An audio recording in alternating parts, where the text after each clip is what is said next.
এবং রাজশাহী থেকে ভারতের কলকাতা রুটে চালু হচ্ছে ট্রেন। ভোগান্তি কমবে ভ্রমণ পিপাসু ব্যবসায়ী ও রোগীদের। যোগাযোগের নতুন মাত্রায় খুশি স্থানীয়রা।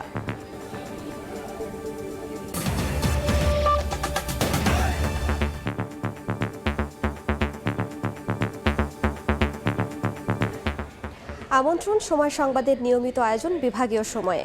থাকছি সপ্তাহে 7 দিন ভিন্ন ভিন্ন বিভাগের সংবাদ নিয়ে।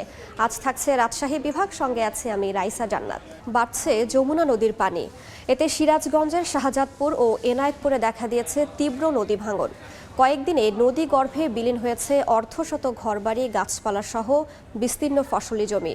যমুনার ডান তীর রক্ষায় প্রকল্পের মধ্যেই ভাঙনের জন্য ঠিকাদারি প্রতিষ্ঠানের গাফিলতিকে দায়ী করছেন ভুক্তভোগীরা। আর পানি উন্নয়ন বোর্ড বলছে ভাঙন রোধে জরুরি ভিত্তিতে কাজ চলছে। রিঙ্কু কুণ্ডুর রিপোর্ট, ছবি তুলেছেন অমৃত সেন। চোখের পলকে নদীতে বিলীন হয়ে যাচ্ছে একের পর এক বসতবাড়ি, পাকা ভবন, ভিটেমাটি, গাছপালা, ফসলি জমি, রাস্তাঘাট, শিক্ষা প্রতিষ্ঠান। কোনো কিছুই বাদ যাচ্ছে না আগ্রাসী যমুনার ভাঙনের থাবা থেকে। গত কয়েকদিন ধরে পানি বাড়ার সাথে সাথে রুদ্ররূপ ধারণ করেছে যমুনা। অব্যাহত ভাঙনে সিরাজগঞ্জের শাহজাদপুর ও এনায়েতপুরের অর্ধশত বসতবাড়ি, গাছপালা, ফসলি জমি, রাস্তাঘাট নদীগর্ভে বিলীন হয়ে গেছে। আমি এমন ভাবে ভাঙে অন্তকে মানুষ সরার মতন কায়দা পাওয়া যায় না। ভাঙন থেকে রক্ষায় 3 বছর আগে নদীর ডান তীরে স্থায়ী বাঁধের কাজ শুরু হলেও তা শুধু ব্লক তৈরির মধ্যে সীমাবদ্ধ রয়েছে বলে অভিযোগ ভুক্তভোগীদের। ব্লক বানাইতেছে কিন্তু ব্লক ফেলাইতেছে না। তবে পানি উন্নয়ন বোর্ড বলছে ভাঙন রোধে জরুরি ভিত্তিতে বালি ভর্তি জিও ব্যাগ ফেলা হচ্ছে। ডিসেম্বর থেকে আমরা সিসি ব্লক দিয়ে স্থায়ী প্রতিরক্ষা কাজ শুরু করে দিব। সিরাজগঞ্জের এনায়েতপুর থেকে হাটপাঁচিল পর্যন্ত প্রায় 650 কোটি টাকা ব্যয়ে নদীর ডান তীর রক্ষা প্রকল্পের কাজ চলমান রয়েছে। এলাকাবাসীর অভিযোগ, যমুনার স্থায়ী বাঁধের কাজটি সঠিক সময়ে শেষ হলে হয়তো এই ভাঙনের অবস্থা সৃষ্টি হতো না। সিরাজগঞ্জের শাহজাদপুর থেকে রিঙ্কু কুণ্ডু, সময় সংবাদ। রাজশাহী থেকে ভারতের কলকাতা রুটে চালু হচ্ছে ট্রেন। গত 22 জুন ভারতের প্রধানমন্ত্রী নরেন্দ্র মোদীর সঙ্গে বাংলাদেশের প্রধানমন্ত্রী শেখ হাসিনার দ্বিপাক্ষিক বৈঠকের পর এই ঘোষণা আসে। জেলাবাসীর আশা, দ্রুত এই পথে ট্রেন চালু হলে ভোগান্তি কমবে ভ্রমণ পিপাসু ব্যবসায়ী ও চিকিৎসা নিতে যাওয়া রোগীদের। হাবিবুর রহমান পাপ্পুর তোলা ছবিতে বিস্তারিত সাইফুর রহমান রকির প্রতিবেদনে। রাজশাহী অঞ্চল থেকে প্রতিদিনই শত শত ভ্রমণ পিপাসু ও চিকিৎসার জন্য পার্শ্ববর্তী দেশ ভারতে যান। আমদানি রপ্তানির সঙ্গে সংশ্লিষ্ট ব্যবসায়ীদেরও কলকাতা সহ বিভিন্ন স্থানে যেতে হয়। কিন্তু চুয়াডাঙ্গার দর্শনা কিংবা যশোরের বেনাপোল স্থলবন্দর দিয়ে ভারতে যেতে নানা ঝক্কি ঝামেলা পোহাতে হয়। গত 22 জুন বাংলাদেশের প্রধানমন্ত্রী শেখ হাসিনা ও ভারতের প্রধানমন্ত্রী নরেন্দ্র মোদীর দ্বিপাক্ষিক বৈঠকে রাজশাহী থেকে কলকাতায় ট্রেন চালুর বিষয়ে সিদ্ধান্ত হয়। এতে খুশি এই অঞ্চলের মানুষ। রাজশাহী থেকে কলকাতা সরাসরি ট্রেন যাবে, এই খবর শোনার পর থেকে রাজশাহীবাসী আমরা সকলে খুব আনন্দিত। খরচের দিক দিয়ে অনেকে মানুষ কমে যাবে। এদিকে সামাজিক সংগঠন ও ব্যবসায়ী নেতারা জানান, দ্রুত এই সিদ্ধান্ত বাস্তবায়ন হলে ভোগান্তি কমবে ভ্রমণ পিপাসু ব্যবসায়ী ও রোগীদের। আপনারা এই অঞ্চলে যে অর্থনৈতিকভাবে যে উপকারটা হবে সেটা কিন্তু এই ট্রেন চলাচলের মাধ্যম দিয়ে আরও বেশি বেগবান হবে। গত 22 জুন নয়াদিল্লির হায়দ্রাবাদ হাউজে দুই দেশের প্রধানমন্ত্রীর মধ্যে বৈঠকে 10টি বিষয়ে সমঝোতা চুক্তি স্বাক্ষরিত হয়। বৈঠক শেষে 13টি ঘোষণা দেয়া হয়। সেই ঘোষণার 1 নম্বরে রয়েছে রাজশাহী ও কলকাতার মধ্যে নতুন ট্রেন সার্ভিস চালু। নানা বিষয়ে আলোচনা করেছি। সাইফুর রহমান রকি, সময় সংবাদ, রাজশাহী। মামলা জট তৈরি হয়েছে নাটোরে। আদালতে প্রতি বছর গড়ে প্রায় 4000 মামলা হলেও নিষ্পত্তি হয় 1500-এর মতো। বিচার কার্যের দীর্ঘসূত্রিতায় ভোগান্তিতে বিচার প্রার্থীরা। অবশ্য ছোট ঘটনায় আদালতে না গিয়ে গ্রাম আদালত ও সালিশের মাধ্যমে নিষ্পত্তি করার আহ্বান প্রধান বিচারপতির। আল মামুনের পাঠানো তথ্য ও রকুনুজ্জামানের ছবি নিয়ে রিপোর্ট। নাটোরের সিংড়া উপজেলার ইটালি গ্রামের আব্দুল মতিন 2010 সাল থেকে জমি সংক্রান্ত মামলায় নিয়মিত হাজির হচ্ছেন আদালতে। 14 বছরেও নিষ্পত্তি না হওয়ায় রায় নিয়ে সংশয়ে তিনি। জায়গার দামের থেকে বেশি পার হয়ে চলে যাচ্ছে, জায়গার কোনো আমি পাচ্ছি না, শুরু হওয়া পাচ্ছি না। শুধু আব্দুল মতিন নন, তার মতো হাজারো মানুষ প্রতিদিন আদালত চত্বরে ঘুরছেন বিচারের আশায়। সংশ্লিষ্টরা জানান, প্রতি বছর গড়ে প্রায় 4000 মামলা বিচারের জন্য আদালতে জমা হলেও নিষ্পত্তি হয় গড়ে প্রায় ১,৫০০। ২০০০ সালের কেস, এই কেস নিয়ে আমরা বহু ঘোরাঘুরি করছি এবং ডেট পড়ছে। আমার 25-30 লাখ টাকা খরচ হয়েছে। সম্প্রতি নাটোরে এক অনুষ্ঠানে আসেন প্রধান বিচারপতি ওবায়দুল হাসান। সামাজিকভাবে যদি আমরা আমাদের সচেতনতা না বাড়াই, যে তুচ্ছ ঘটনা নিয়ে, সাধারণ ঘটনা নিয়ে আমরা মামলা করব না, এই ধরনের প্রতিজ্ঞা যদি আমরা করি তাহলে কিন্তু মামলা বাড়বে না, আর যে মামলাগুলো আছে এগুলো আস্তে আস্তে শেষ হবে। অনেক সময় দেখা যায় যে পুলিশ কিন্তু সেখানে গেলে এই বিষয়টা তারা কিন্তু আর এখান থেকে আর লম্বা হচ্ছে না, বিষয়টা সেখানেই সমাধান হয়ে যাচ্ছে। নাটোরের ২৪টি আদালতে চলতি বছরের জুন মাস পর্যন্ত ৩৮,৭৫৩টি মামলা বিচারাধীন রয়েছে। সময় সংবাদ, নাটোর। রাজশাহীতে ব্যাপক চড়া আমের বাজার, এ কারণে আম কিনতে এসে হিমশিম খাচ্ছেন ক্রেতারা। এই মুহূর্তে নগরীর শিরোইল বাস টার্মিনাল এলাকায় আছেন রিপোর্টার সাইফুর রহমান রকি, সরাসরি যাচ্ছি তার কাছে।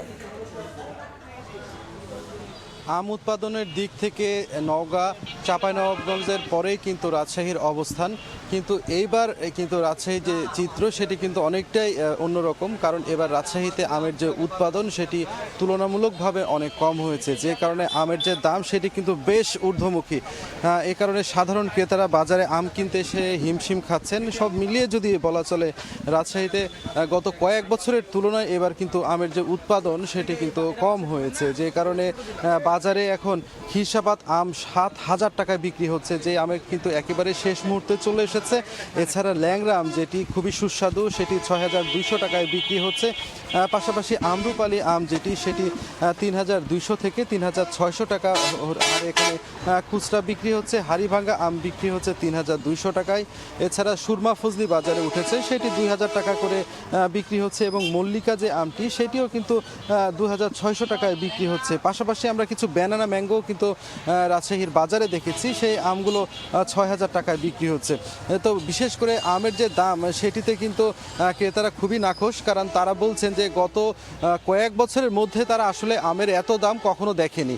এবার বাজারে আম কিনতে এসে যারা মনকে মন আম কেনেন তারা আসলে মনকে মন আম কিনতে পারছেন না, তারা হয়তো 10 কেজি 20 কেজি করে আম কিনেই তাদের পরিবারের জন্য তারা নিয়ে যাচ্ছেন। আমরা আসলে বিক্রেতাদের সাথেও কথা বলেছি, তারাও যেটি বলছেন আসলেই এবার আমের দাম যেহেতু অনেক চড়া, যেহেতু আমের উৎপাদন কম হয়েছে, সে কারণে আসলে বাজারে ক্রেতার সমাগমও কিন্তু এবার অনেকটাই কম, তারা এমনটাই আসলে বলছেন। বিশেষ করে রাজশাহীর সবচেয়ে বড় যে বানেশ্বর হাট, সেটিরও একই চিত্র। আমরা এখন রাজশাহীর যে বাস টার্মিনাল এলাকায় যে আমের যে ছোট ছোট যে অস্থায়ী দোকানগুলো রয়েছে, আমরা সেখানে অবস্থান করছি, সেখানেও কিন্তু একই পরিস্থিতি দেখতে পাচ্ছি, কারণ এখানে খুব বেশি ক্রেতা কিন্তু আমরা সমাগম আমরা দেখতে পাচ্ছি না। আপনারা যে আমটি দেখছেন সেটি হচ্ছে আমরুপালি, পাশেরটি কিন্তু ল্যাংড়া, এবং এখানে কিন্তু থরে থরে যে আমগুলো সাজানো আছে, এই আমগুলো কিন্তু এখন অনেকটাই শেষের দিকে চলে এসেছে। বিশেষ করে এরপরেও কিন্তু আমরা যদি বলি যে রাজশাহীতে এবার আমের যে মুকুল সেটি কিন্তু শুরু থেকে অনেকটা কম দেখেছিলাম, পাশাপাশি একটি বেশ কয়েকদিন খরার কারণেও কিছু গুটি ঝরে পড়েছিল, যে কারণে আমের উৎপাদন এবার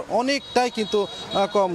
এই কমের কারণেই রাজশাহীতে আমের দাম এত বেশি চড়া, যে এমনটাই আসলে এখানকার ক্রেতা বিক্রেতা সবাই বলছেন। তো এই ছিল আমার কাছে রাজশাহী থেকে আমের দাম নিয়ে এখন পর্যন্ত সর্বশেষ। সরাসরি যুক্ত ছিলাম রাজশাহীতে। 40 কেজিতে 1 মণ হলেও চাঁপাইনবাবগঞ্জের আমের বাজারগুলোতে হিসাব করা হয় 52 থেকে 54 কেজিতে। বছরের পর বছর ধরে এই নিয়ম চলে এলেও কোনো পদক্ষেপ নেয়নি স্থানীয় প্রশাসন। কৃষি মন্ত্রণালয়ে অভিযোগ দিলেও মেলেনি সমাধান। জাহাঙ্গীর আলমের পাঠানো তথ্য ও শাহজাহান আলীর ছবি নিয়ে রিপোর্ট। চাঁপাইনবাবগঞ্জের বড় আমের বাজারের মধ্যে রোহনপুর ও ভোলাহাট অন্যতম। দৈনিক বাজারে টনকে টন আম বিক্রি হয় এসব বাজারে। তবে বাজারে আসা পাইকারি ক্রেতা ও আড়তদাররা 52 থেকে 54 কেজিতে 1 মণ হিসেবে আম কেনেন। বিক্রেতাদের অভিযোগ, একটি সিন্ডিকেট করে তাদের কাছ থেকে বাড়তি ওজনে আম কেনা হচ্ছে। মণ প্রতি 12 থেকে 14 কেজি বেশি নেয়ায় ক্ষতিগ্রস্ত হচ্ছেন তারা। বছরের পর বছর এভাবেই আম বেচাকেনা হলেও কোনো পদক্ষেপ নিচ্ছে না প্রশাসন। এবছর আমের উৎপাদন কম হওয়ার পর এমন অনিয়মে লোকসানের শঙ্কায় তারা।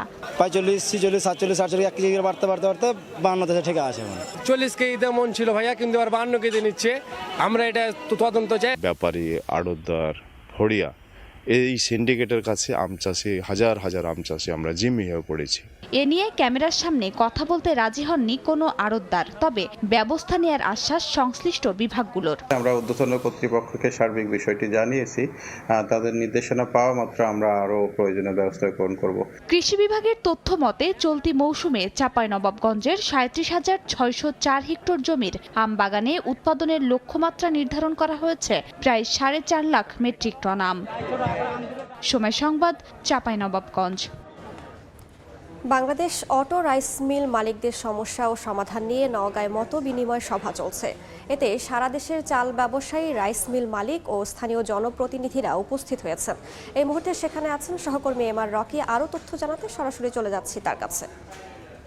উত্তরাঞ্চলে যেসব ধান চাল কেন্দ্রিক মিল কলকারখানা রয়েছে, এই মিল কলকারখানাগুলো নানা সংকটে তারা কিন্তু এই মুহূর্তে তাদের কলকারখানাগুলো পরিচালনা করতে গিয়ে বাধাগ্রস্ত হচ্ছে এবং সরকারের বিভিন্ন যে নীতি নির্ধারণী, এই নীতি নির্ধারণীগুলো এই মুহূর্তে এই ব্যবসার অনেকটা প্রতিকূল বলছেন। এই প্রতিকূল পরিবেশ এবং মিল কলকারখানাগুলোকে পুনরুজ্জীবিত করার লক্ষ্যেই আজকের এই উত্তরাঞ্চলের সহ দেশের বিভিন্ন প্রান্তের অন্তত 26টি জেলা থেকে জেলার যেসব ধান চাল কেন্দ্রিক ব্যবসা পরিচালনা করে থাকেন এই মিলের ব্যবসায়ীরা এখানে একত্রিত হয়েছেন এবং এই মিল মালিকদের আসলে যে দাবিগুলো আমরা এখানে দেখছিলাম, তাদের সরকারের হাল সময়ে বেশ কিছু কর্মসূচি নিয়েছে, বেশ কিছু এখানে নতুন আইন করা হয়েছে। এই আইনগুলো কিন্তু ব্যবসায়ীদের দিক থেকে বলা হচ্ছে সম্পূর্ণ প্রতিকূল অবস্থা এবং নানা সংকটে অধিকাংশ মিলগুলো বন্ধ হয়ে যাচ্ছে এবং এই বন্ধ হওয়ার কারণে একদিকে যেমন এই এলাকার অর্থনৈতিক একটা বিপর্যয় নেমে আসছে, অন্যদিকে বিভিন্ন পরিকল্পনা কিন্তু এই সব মিল কলকারখানাগুলো কিন্তু তারা ব্যবসা পরিচালনা করতে পারছে না, ঋণ খেলাপি হচ্ছেন, মিল কলকারখানাগুলো বন্ধ করে দিচ্ছেন। বিশেষ করে যেসব চাতাল রয়েছে এই উত্তরবঙ্গের মধ্যে উল্লেখযোগ্য চাতালের এরিয়া হচ্ছে কিন্তু নওগাঁ। এখানে প্রায় 1200 ছোট বড় হাস্কিং মিল এবং অর্ধশত কিন্তু এখানে রয়েছে অটো রাইস মিল। এই মিলগুলো কিন্তু বিভিন্ন ক্ষেত্রে পরিচালনা করতে গিয়ে ঋণ খেলাপি হয়ে অনেকটাই বন্ধ হওয়ার পথে এবং এই বন্ধ পরিবেশ থেকে উতরানোর যে দিকগুলো রয়েছে এই সব দিক নিয়ে কিন্তু আজকে এই আলোচনা করা হয়েছে এবং সরকারের কাছে তারা যে মেসেজটা দিচ্ছে যে যেহেতু এই মিল কলকারখানাগুলো বন্ধ হয়ে যাচ্ছে, ক্রমান্বয়ে অসংখ্য বেকার হয়ে যাচ্ছে এবং সরকারের নীতি নির্ধারণী প্রক্রিয়ায় কিন্তু এই মিল কলকারখানাগুলোর দিকে নতুন করে নজর দেওয়ার তারা দাবি জানাচ্ছেন। তো এই ছিল সার্বিক এখানকার এই মিল কলকারখানা কেন্দ্রিক যে মত বিনিময় সেখানকার চিত্র। সরাসরি যুক্ত ছিলাম নওগাঁয়। এবার জেনে নেব রাজশাহী বিভাগের গত সপ্তাহের আলোচিত ঘটনা।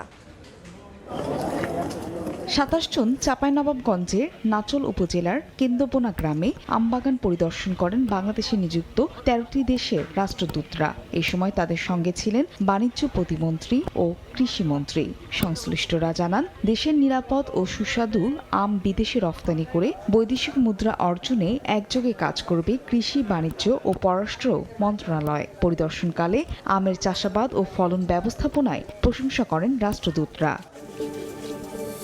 বিভাগীয় সময়ের শীর্ষ সংবাদগুলো জানিয়ে দিচ্ছি আরও একবার। পানি বাড়ায় আগ্রাসী যমুনা। সিরাজগঞ্জে অর্ধশত বাড়িঘর সহ নদীতে বিলীন ফসলি জমি। তীর রক্ষা প্রকল্পের ঠিকাদারের গাফিলতিকে দুষছেন বাসিন্দারা।